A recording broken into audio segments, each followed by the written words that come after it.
itu murabinya, terus kita kita mutarabi, iya, kita mutarabinya. Ya, kita mutarabinya. Kalau kita mau disebut sebagai murabi, bukan murabi asli tapi murabi bantu mungkin bahasanya ya. Ada nggak ada istilah murabi bantu? Apa teman-teman? Jadi murabi sejatinya siapa? Allah Subhanahu wa ta'ala. Sama nanti dengan ketika istilah imam. Istilah apa? Imam artinya apa? Pemimpin. Siapa pemimpin itu Bapak Ibu? Dalam agama Islam pemimpin itu siapa? Pemimpin dalam agama Islam itu tata nilai, perintah larangan, halal haram, cinta benci, dan yang diajarkan oleh Al-Quranul Karim. Bapak Ibu biasanya kalau khatam Al-Quran ada bacaan setelah khatam? Hafal nggak? Allahumma Quran waja'alhu. Kalimat apa? Jadikan Al-Quran sebagai apa? Oh iya, sebagai imam kami. Ini yang akan menyantarkan panjenengan mencapai surga di dunia. Pernah teman-teman kepingin sebagai guru punya seorang anak yang ulama warasatul anbiya? Pernah punya keinginan itu? Nomor wahid dunia atau nomor 27?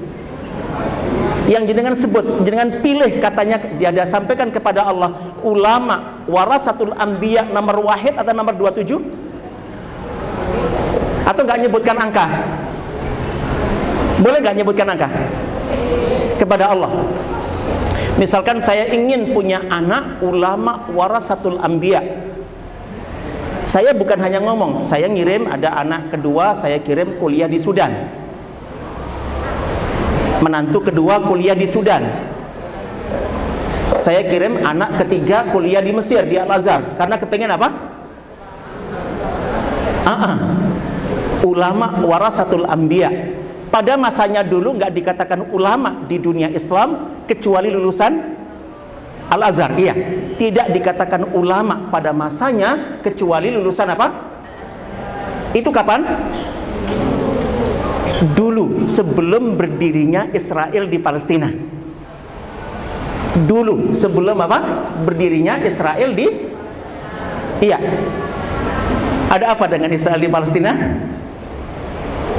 Ketika hendak didirikan itu, mereka menemukan penghalang utama berdirinya negara itu adalah para ulama produk Al-Azhar. Maka mereka mentargetkan Azhar harus diapakan? Disembelih, dibedah. Turunlah satu tim lengkap sekali untuk membedah apa? Al-Azhar. Dioperasi dan sukses. Termasuk mengganti nama dari Jami'ul Azhar menjadi Jami'atul Azhar. Ada perbedaan? Apa? Jami' laki-laki ya, mudzakkar. Jami'ah jadi muannas, jadi perempuan. Jadi setelah itu berubah dari Jami'ul Azhar menjadi apa? Sampai tingkatan itu. Ingin menghilangkan jejak Azhar yang sejatinya itu, sampai tingkatan nama pun diubah sedemikian rupa. Dan itu sukses teman-teman sekalian. Sukses. Baru setelah itu mereka memindahkan tim yang sama, dipindahkan ke Turki. Penghalang kedua adalah kekuatan politik umat Islam ada pada Khilafah Utsmaniyah yang sudah sakit itu. Tinggal apa namanya? Nyembelih juga. Jadi yang di sana disembelih, yang di Turki juga diapakan? Disembelih juga. Nah, sejak hari itu hampir tidak ada pusat pengkaderan ulama terbaik. Nah, jenengan kepengen punya anak yang ulama warasatul anbiya atau punya markasnya yang mengkader ulama warasatul anbiya? Kira-kira kalau keinginan jenengan yang mana ini yang paling kuat?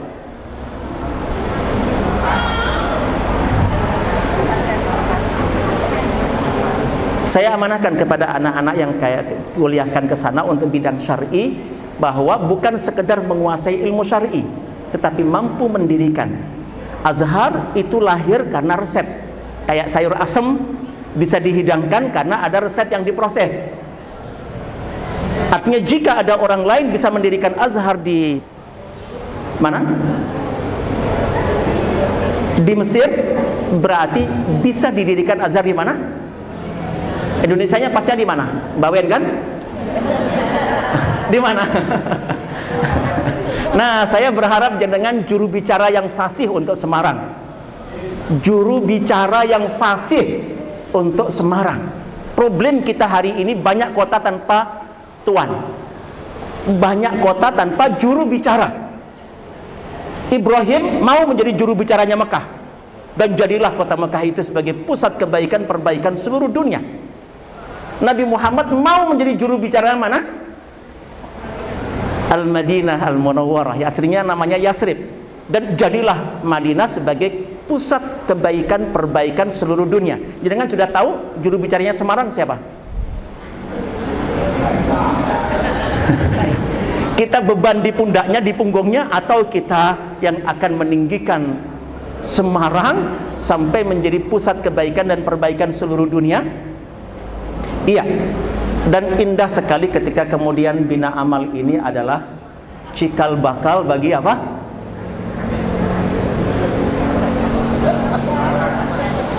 Peran kaderisasi ulama terbaik seluruh dunia. Pada masanya, mudah-mudahan tidak sampai 50 tahun yang akan datang, tidak dikatakan ulama sebenarnya kecuali lulusan apa? Yang ada di mana ini? Semarangnya sini atau Semarangnya ke Selatan? Iya, teman-teman sekalian yang dirahmati oleh Allah Subhanahu wa taala, sesuatu yang sangat ya mulia, sesuatu yang sangat baik. Pada ayat kedua dari surat Al-Fatihah, untuk yang menjadikan Bismillah sebagai ayat yang pertama, kita tahu di sini ada khilaf di kalangan para ulama tentang apa namanya, sepakat tentang 7 ayat, tetapi ayat pertamanya mana gitu ya.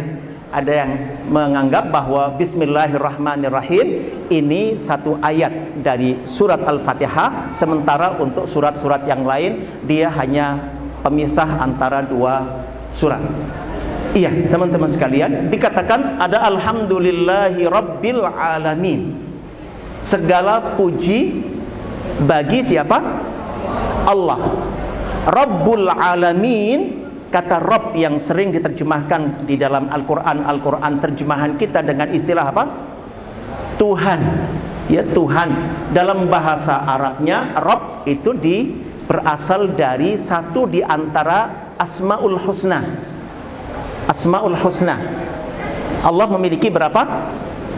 99 Asmaul Husna. Salah satunya apa? Dan yang paling populer adalah Ar-Rabb. Walaupun jenengan apal Asmaul Husna 99, ada kata Ar-Rabb nggak? Malah nggak masuk. Malah nggak masuk. Jadi Asmaul Husna yang beredar di lapangan dan diapal oleh banyak orang itu, kata Rabb malah tidak. Padahal ini nama yang paling dominan di dalam Al-Quranul Karim dan sunnah Nabi kita Muhammad SAW, harusnya masuk.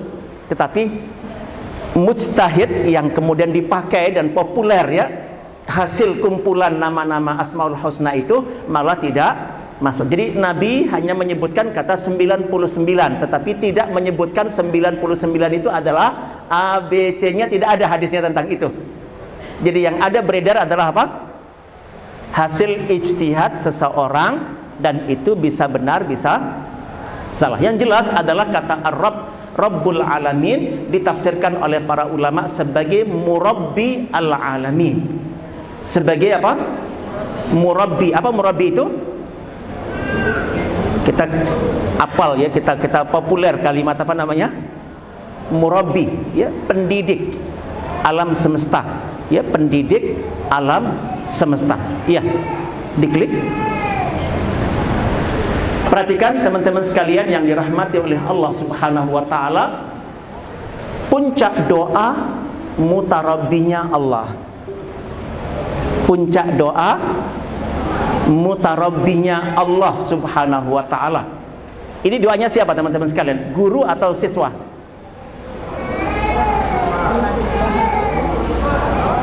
Rabbana hablana min azwajina qurrata a'yun. Nah, di situ siapa? Kita, berarti. Doanya siapa ini? Setiap orang muslim itu punya idealisme, waja'alna lil muttaqina imama. Imama atau imama ini? Imama atau a'immah? Imama itu berarti berapa? Di depannya ada teman? Tidak ada. Belakang ada teman? Tidak ada. Kanan kiri ada teman? Tidak ada. Imam itu sendirian, teman-teman sekalian. Jangan pernah sadar ketika membaca doa ini, waja'alna lil muttaqina imama, minta menjadi orang nomor satu. Berarti tidak punya apa tadi? Teman di depan, nggak punya teman belakang, nggak punya teman kanan, nggak punya teman kiri. Yang ada adalah memimpin tim, dan tim ini adalah para muttaqin yang diorganisir untuk memimpin umat manusia semuanya. Ada satu doa di dalam doa iftitah. Teman-teman pernah dengar kata labbaika wa sa'daika wal khairu kulluhu fi yadaik wasyarru laisa ana bika. Bisa dihafal dari awal? Wajjahtu wajhiya lilladzi fataras samawati wal arda hanifa wa ma ana minal musyrikin. Inna salati wa nusuki wa mahyaya wa mamati lillahi la syarika lahu wa bidzalika umirtu wa ana minal muslimin. Allahumma antal maliku. Terus la ilaha illa anta rabbi wa ana abduk dhalamtu nafsi wa'taraftu bidhanbi faghfirli dhunubi jami'ah innahu la yaghfirudz dzunuba. Terus wahdini li ahsanil akhlaqi la yahdi li ahsaniha illa anta. Ini doa update kapasitas diri, dari kelas pribadi naik kelas keluarga, naik kelas RT, kelas RW, kelas kelurahan, kelas pimpinan negara, sampai kelas pimpinan dunia. Ini doa paling sederhana untuk mengupdate diri supaya kita pada kapasitas tantangan yang kita hadapi dan amanah di puncak. Kita nembungnya langsung kepada siapa? Kita kan imam kan? Nggak ada teman manusia di depan, nggak ada teman belakang, nggak ada teman-teman kanan. Adanya siapa? Allah. Maka dikatakan wahdini li ahsanil akhlaq la yahdi li ahsaniha illa anta wasrif anni sayyi'aha la yasrifu anni sayyi'aha illa. Terus labbaika wa sa'daika wal khairu kulluhu wasyarru laisa. Kalimat ini berikutnya apa? Ana bika, hamba cukup denganmu saja ya Allah. Cukup gak kira-kira dengan Allah? Teman-teman, dengan Allah cukup gak kira-kira? Tadi realitasnya gak ada orang lain yang jenengan bisa tembung. Kalau jenengan nembung orang lain, jenengan beban mereka, bukan imamnya mereka, bukan pemimpinnya mereka. Ana bika wa ilaika, hamba cukup denganmu dan cukup akan berkomunikasi denganmu dalam segala urusan. Maka Nabi kita Muhammad SAW tidak mau dimandirikan oleh Allah. Nabi Muhammad tidak mau diapakan? Ingin selalu dibuat tergantung kepada Allah. Maka ada penggalan doa, wala takilni ila nafsi tarfata ain. Jangan pernah engkau tinggalkan hamba ya Allah untuk ngurus diri sendiri, apalagi ngurus umat. Ngurus diri sendiri mampu? Teman-teman begitu makan, terus masuk ke tenggorokan, masuk ke perut. Jenengan bisa ngolah, bisa giling, bisa misahkan antara sari dengan ampasnya, bisa distribusi sarinya ke seluruh tubuh. Bisa mandiri teman-teman. Wala takilni ila nafsi tarfatai. Jangan kau pernah. Dan ini doa seorang imam, doa seorang apa? Pemimpin, orang yang ingin di atas semuanya dan terus berkarya, berbuat sesuatu unggul di atas yang lain dengan mengikuti petunjuk Al-Quranul Karim. Nah, karena dia ingin apa saja yang baik itu tercapai, ingin menghindari kerugian apapun, mudarat apapun tercapai juga, kira-kira kanan kirinya orang lain meri enggak? Meri, maka dia akan mengikuti langkah yang bersangkutan. Disinilah lahir imam-imam manusia yang sejatinya bukan dia imamnya. Dia sendiri adalah mengikuti tata nilai. Mengikuti apa? Makanya Rasulullah SAW mengatakan, jika Fatimah putrinya Muhammad mencuri, apa? Saya sendiri yang akan motong tangannya. Tidak boleh ada orang yang di atas aturan. Tidak ada orang yang boleh di atas tata nilai. Masyarakat itu dikatakan sehat ketika pemimpinnya adalah nilai. Mengatur orang dan mengatur harta benda dan segala urusan keduniaan. Ini masyarakat sehat. Nilai di atas segala-galanya. Sami'na wa ata'na kepada Allah Subhanahu wa ta'ala. Manusia semua tunduk dengan itu, termasuk presidennya, termasuk siapapun. Tidak boleh dia di atas nilai. Jika sampai nanti orang yang di atas dan mengatur nilai, ini boleh nggak apa-apa, ini nggak apa-apa, itu nggak apa-apa, artinya sampai nilai bisa diapakan? Diatur. Di sini masyarakat sakit. Jadi ketika pimpinan itu justru makhluk, masyarakat sedang apa? Sedang sakit. Makhluk dalam arti orang yang dominan, baik pribadi maupun kelompok. Nah, ada kelas yang lebih parah dari itu. Masyarakat mati adalah ketika dunia di atas semuanya, mengatur nilai. Orang bisa dibunuh, orang bisa disingkirkan, orang sudah nggak bernilai sama sekali, nggak dihargai. Harta juga bisa digunakan untuk mencapai semua tujuan. Ini masyarakat yang dikatakan sebagai apa? Yang innalillahi wa inna ilaihi rajiun. Tata nilai kalah oleh harta dunia, dan manusia yang sangat berharga itu juga tidak bernilai, sangat mudah ya disiasati dan segala macamnya. Ini kondisi yang paling buruk. Maka dakwah Islam adalah mengembalikan untuk kepada tata nilai. Ya, teman-teman sekalian yang dirahmati oleh Allah Subhanahu wa taala, di sini jelas sekali bahwa doa yang diajarkan kepada kita adalah waja'alna lil muttaqina, sebagai orang apa? Nomor satu. Dan kita harus meninjau ulang semua aktivitas kita untuk menuju ke arah ini. Kalau kita jujur. Kalau kita apa? Jujur. Usahakan kalimat waja'alna lil muttaqina imama bukan hanya ucapan lisan, tetapi itu nanti perbuatan yang dikerjakan oleh telinga, perbuatan yang dikerjakan oleh mata, perbuatan yang dikerjakan oleh tangan kita, perbuatan yang dikerjakan oleh kaki kita, bahkan perbuatan yang dikerjakan oleh kulit kita. Kita tahu bahwa manusia diberikan berapa juru bicara, teman-teman?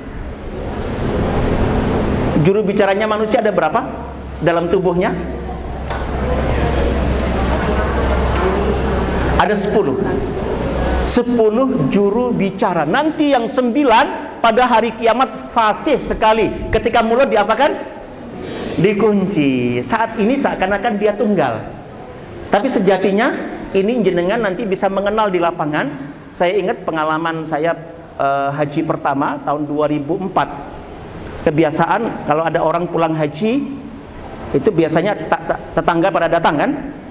Dan yang saya ingat betul pada waktu itu ada seorang pimpinan majelis taklim perempuan, ibu-ibu, nyampaikan begini, Pak Ustadz, tolong doakan saya supaya segera bisa berangkat haji seperti jenengan. Tolong doakan. Pernah jenengan ngomong itu? Pernah nembung kepada orang yang pulang haji? Tolong doakan supaya segera bisa. Apakah orang yang nembung begini berarti bisa kita pahami dia kepengen haji? Halo? Dari 10 tadi ada berapa juru bicara? Ini yang bicara baru berapa? 1. Jadi kan sudah percaya baru 1 yang bicara. Telinganya bicara beda, matanya bicara beda. Maka saya ingin menyadarkan beliau dengan kata-kata, oh ibu kepingin haji tau. Ternyata malah bikin kaidah, ya wong Islam kepingin haji Pak Ustadz. Saya bilang Pak Ustadznya saya pengalaman saya di lapangan nyari orang Islam yang kepingin haji dengan 10 juru bicara seia sekata, saya tidak ketemu di lapangan. Tapi ini kalau hanya apa? Kayaknya memang banyak yang mengatakan itu. Cuman matanya mendustakan yang dia ucapkan, telinganya mendustakan yang dia ucapkan, tangannya mendustakan yang dia ucapkan, kakinya mendustakan. Kira-kira ada keterpecahan kayak gini teman-teman sekalian. Saya tanya pada waktu itu ibu, di tahun 2004, panjenengan dalam kesehariannya masih ada acara nonton TV? Saya ingin tahu bahasa apa namanya? Matanya. Kata beliau, masih Pak Ustadz. Saya dengan polos bilang, jenengan kalau nonton TV berapa menit jatahnya? Ternyata tertawa terbahak-bahak. Ya nonton TV bukan menitan Pak Ustadz. Lah saya tanya berapa? Ya minimal 2-3 jam gitu loh. Berapa Bu? Itu kira-kira amalan sambil lewat saja atau mujahadah Bu? Tolong jam nonton di TV, kira-kira itu mujahadah atau pekerjaan sambil lalu aja? Mujahadah. Jadi lesannya ngomong minta orang lain mendoakan dia supaya segera haji, matanya apa? Mujahadah nonton TV.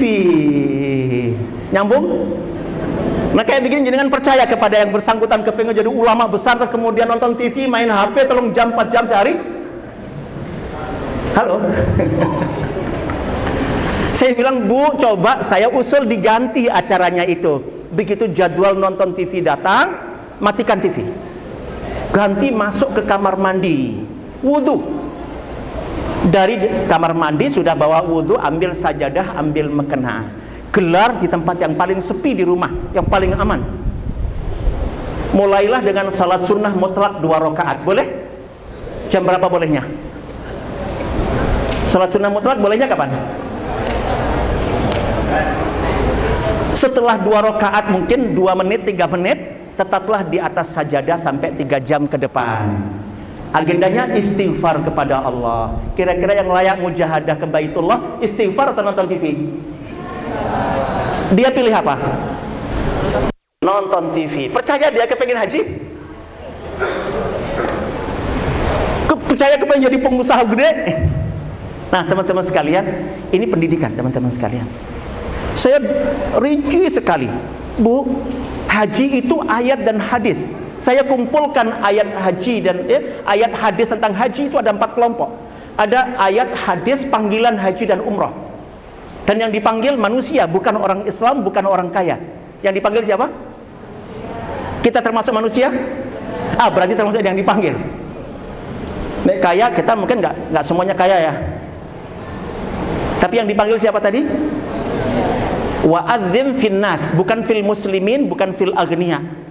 Walillahi 'alan nas, bukan walillahi 'alal muslimin atau walillahi 'alal agniya. Tapi siapa? Saya tanya, jenengan sudah khatam mripate melototi penjelasan para ulama tentang ayat hadis panggilan itu? Kuping jenengan udah khatam mendengarkan uraian tentang ayat hadis panggilan itu untuk mengatakan jenengan kepengen haji itu loh? Jawabannya nggih dereng Pak Ustaz. Nah alasannya ngopo? Randi duit? Kalau ada yang mengatakan nggak pernah duit, kira-kira jenengan percaya nggak? Untuk moco buku tafsir tentang itu butuh duit? Gratis kan? Datangi ahlinya, tanya, dengarkan penjelasannya. Ini mujahadahnya telinga. Saya tanya kepada beliau, Ibu, jenengan pernah punya uang 10.000, 12.000, 15.000? Jawabannya sering. Beliau kepala pengadilan agama Salatiga. Kira-kira duit 10.000, 15.000? Jawabannya sering Pak Ustadz. Saya tanya, dicelengi apa ngombakso? Jawabannya bakso Pak Ustadz. Nah kayak gini jenengan percaya bahwa dia kepengen haji? Dan jenengan mendoakan dia segera bisa berangkat haji. Terus saya kupas kepada beliau ya. Akhirnya belum. Jadi saya tanya, kalau begitu jenengan jane kemarin itu mau pantas-pantasan tok atau sungguhan? Akhirnya beliau mengatakan, berarti apa Bu? Nah, kayak begini sesuatu yang tidak benar. Sama nanti dengan ada tahfidz Al-Quran, Bapak Ibu. Selama ini Al-Quran itu di banyak lembaga hafalan, lembaga tahfidz hanya wilayah bibir, lidah, terus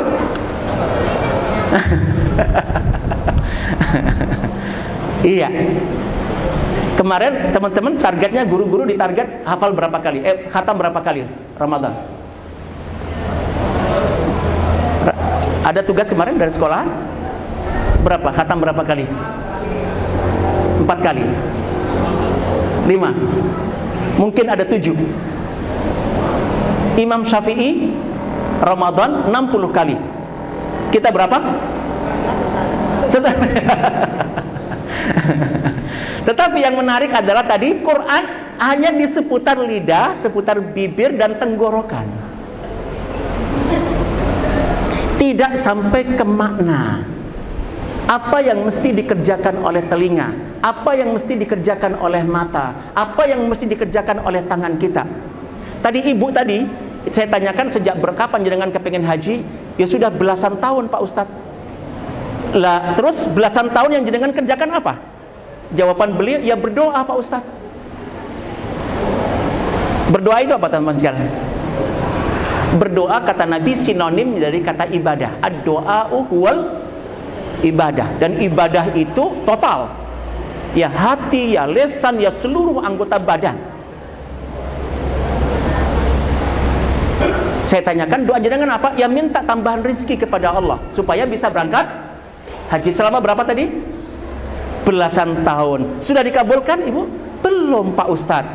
Saya ingatkan beliau, Bu, hati-hati loh. Engkau gek kleru apa no? Allah yang jenengan beda karo Gusti Allahku. Hati-hati loh. Engkau gek Gusti Allah yang jenengan beda karo Gusti Allahku. Gusti Allahku Maha mendengar, Maha kaya, Maha pemurah. Lah ini Gusti Allah yang jenengan kok wis belasan tahun orang digagas menurut jenengan piye iki? Cara menerjemahkan doa ini yang salah. Ketika kemudian saya minta kepada beliau, Ibu, boleh nggak saya bantu membedah ayat hadis tentang haji yang 4 kelompok. Ayat hadis panggilan, ayat hadis perintah berbekal, ayat hadis tata cara dan sifat haji serta umrah, ayat hadis tentang keutamaan dan potensi yang bisa dibawa pulang. Satu orang berangkat haji dengan benar bisa mengubah negeri ini teman-teman sekalian. Tahun ini insya Allah jamaah haji sampai 241. Umumnya di Arafah nanti berdoa agar penjajah dikembalikan ke Indonesia lagi. Ya, mayoritas jamaah haji kita ini di puncak haji itu rame-rame berlomba ingin agar penjajah dikembalikan ke tanah air. Kami butuh mereka. Kami butuh apa? Mereka. Jenengan survei, datangi orang yang berangkat haji, tanyakan apa doa yang mereka persiapkan. Saya terkejut di Arafah, saya khutbah di Arafah dan saya ingatkan potensi untuk mengubah dan membuat sejarah itu, dan saya lihat manggut-manggut.